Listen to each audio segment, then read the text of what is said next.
gipatin-aw ni Jesus nga ang kabubuton sa amahan nganong nianhi siya sa kalibutan mao gyud ang pag-antos ug ang pagpakamatay.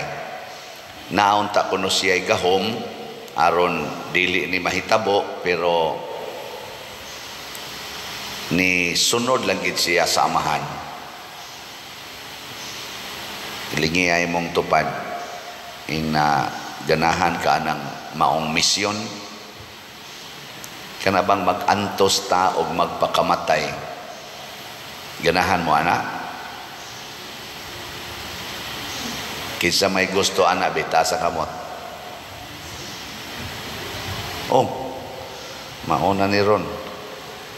Ang nagsunod sad ni Hesus usa na ni ana si San Pablo, si Bernabe, mao sa ilang misyon mag-antos og mamatay. Mao na si San Pablo, gibato siya sa iyang pagbuhat og maayo, gibato siya matud pas unang pagbasa unya guroy na lang ko siya murag iro ang patay nya gilabay ngadto sa gawas sa katong ilang syudad or lungsod nya na buhi siya balik. Unsa may gibuhat ni San Pablo pagkabuhi niya ni dagan palayo. Wow, nibalik siya ngadto sa Iconio, sa Pisidia, nagsigi na sad siya gwali didto, wa gyud siya mahadlok. Ngano man kay kahibaw man siya nga ang iyang misyon, ang iyang tahas sa kinabuhi isip magtotoo mao ang pag-antos ug ang pagpakamatay para sa kaluwasan sa mga tao. Kining maong misyon o kining maong obligasyon nato kung ato lang gid ni siyang ano bang ibutang nato bag kinasing-kasing gyud ba mao ni siya sekreto nga makapawagtang sa mga pag-antos gani makawagtang sa kamatayon dinhis kalibutan. Ang nangatuog mamudiya. Kung kitang tanan ba, gusto na kitang moantos, nya mao na ginay atong higugmaon ang pag-antos, mawa ang pag-antos sa kalibutan. Oh. Kay kana man gong pag-antos, labi na ginang kamatayon, iya na siyawa. Iya na siyawa ba? Nya unsaon man na pagpatay ang yawa dili pinaagig paglikay kay mosunod man na, di sad pinaagig pagkahadlok kay mosamot man na, di sad pinaagig kaisog kay malipay na nun na siyag masuko ta. Ang makapawagtang ragisyawa gugma nya kay ang pag-antos ug ang kamatayon iya masyawa. Higugmaa ang pag-antos, higugmaa ang kamatayon, mawagtang na. Hatis tingiyo kanang imong naong, nag-antos manggana, sige magkagkiskis na imong kilay, sikag pakolor sa imong buhok, tanawa, di ba ni samot imong pag-antos, kaya nga naman, mo gasto naman sagka.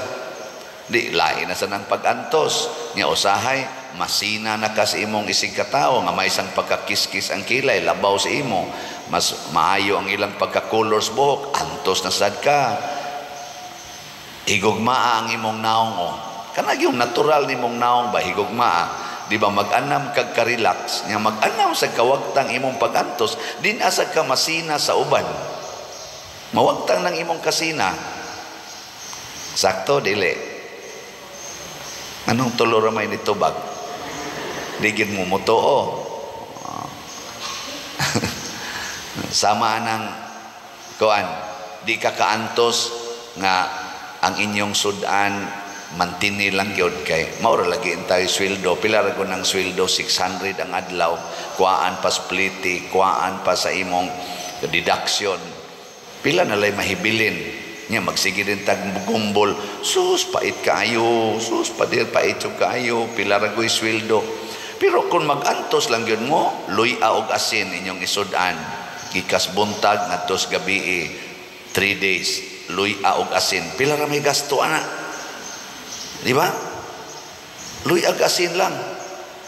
Unya, ayaw na pagpalitan ng motor, ayaw pagpalitan ng mga refrigerator, ayaw pagpalitan ng mga TV, ipamaligya na tanan, kana mga cellphones, ayaw pagpalitan na.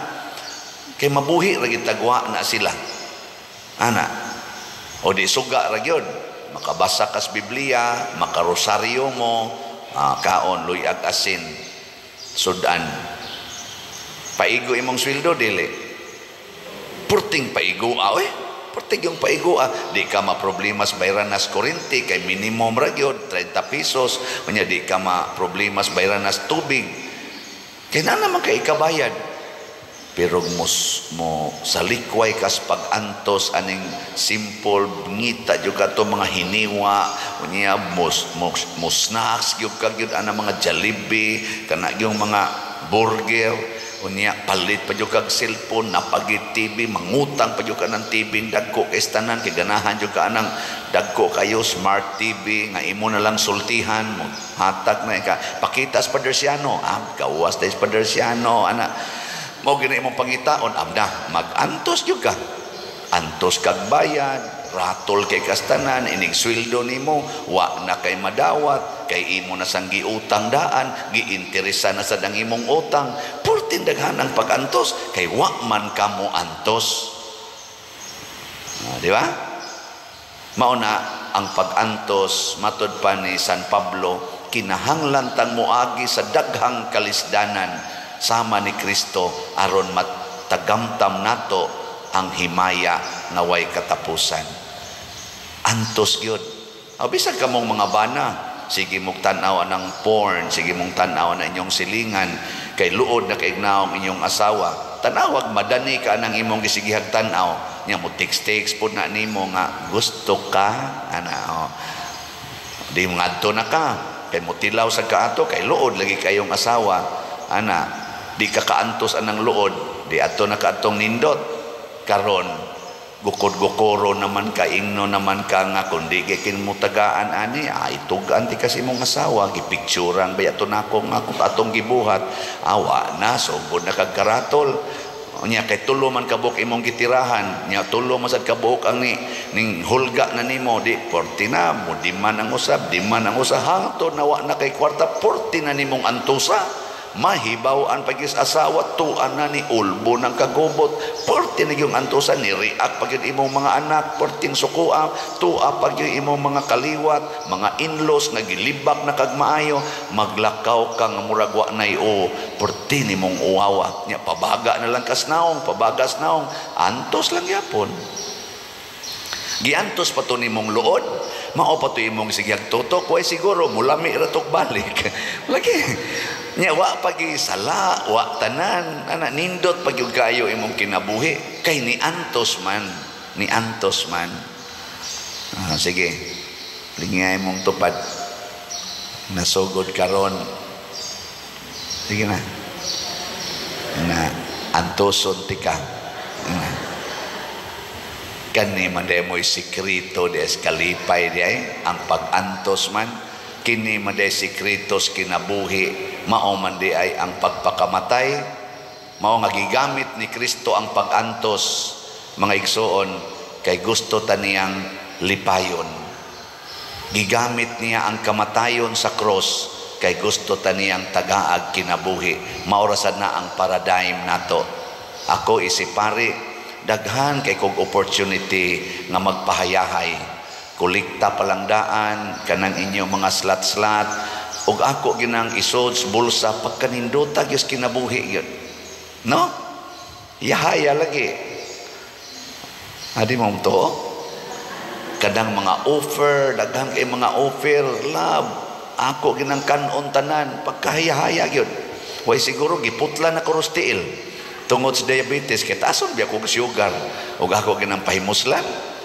Oy sos, karon ako nang gipanghatag nganis mga staff, nagoy usahay mo ingon ko, wa na di ay snacks, nahurot man pa dir nako, gutom ra baday, kari na lang imong Skyflix pa dir, asam dito mga burger ring gi-offer, hurot na pa dir. Oy so, sige lang antos lang ta Skyflix, usahay gyud tubig init na lang akong pabutang ag ahos, tangila nag-ahos kay para suka na lay kuwang para mahimot ang inununan.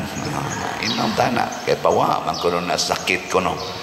Ana sakara sa kustaas dito sa akong kwarto wa gyud ko dito ref wa tanan wa ra gyud abog ra gito kaon ka ng abog. Ako nang gituyo mga igsoon tungod kay gusto kong malipay ang mga tao nga akong giatiman. Gusto ko nga kamoy makatagamtam sa bahandi nga gihatag sa Ginoo dinhi.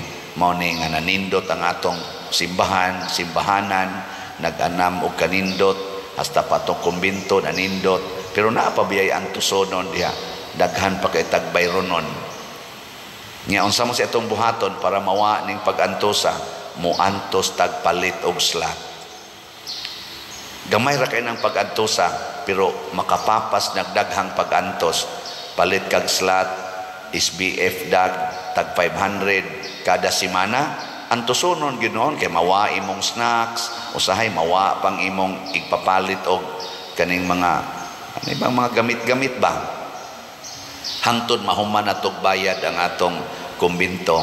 Antos ginoon pero tanawa unya inighuman anang imong pag-antos. Inighuman ni anang pila ka buwan nga moapil gyud ka dinhi pagpalit og slot. Tan-awa unya matud pa ni San Pablo matagamtam nato ang himaya nga way pagkatapos. Ingka ikamatay na napader, oy ayyo kog ingna dili pa ka mamatay daghan na kay kag masinati nga nindot kay ngano man matud pa sa atong tubag sa Salmo. Unsa to atong tubag sa Salmo? Wa naman sa nun katubag. Ang imong mga higala nagtug-an sa himaya sa imong gingharian o Ginoo. Mahimo na tang higala ni Kristo tungod sa tong antos o pagpakamatay, masinati nato ang himaya sa Dios.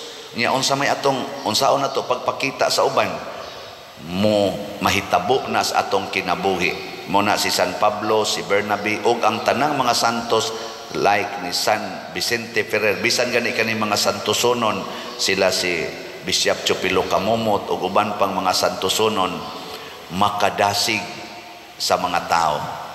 Ang nahitabo silang kinabuhi naghatag og kalipay sa mga tao.